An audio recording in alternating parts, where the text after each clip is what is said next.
So this is another video for Hatshepsut, and we're just having a bit of an overview of the 18th dynasty, or the start of the 18th dynasty, to help put that into perspective so we can understand the time period into which Hatshepsut comes to power.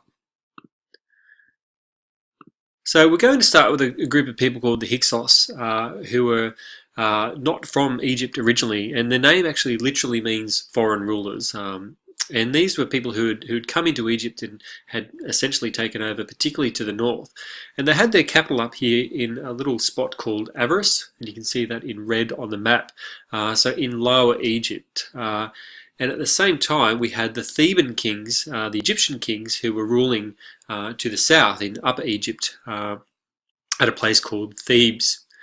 So the Hyksos brought with them a whole heap of innovations, which are really the reason why they were able to take over in the north of Egypt and subjugate the people. One of these is the composite bow, and that's a bow that's not made of one piece of wood. It's made from numerous pieces of material laminated together, essentially, and it makes for a bow that shoots much faster and obviously much further, which is obviously an important advantage in a battlefield situation. And they also introduced a number of bronze weapons, including sort of daggers, but in particular the kopresh, which is that sword that you can see in the middle there. It's like a sickle-like sword, which was very effective against the Egyptians when they took over. Probably their most important innovation, though, was the use of the chariot, the horse-drawn chariot, which becomes synonymous with the warrior pharaoh image in the 18th dynasty that we'll look at later on.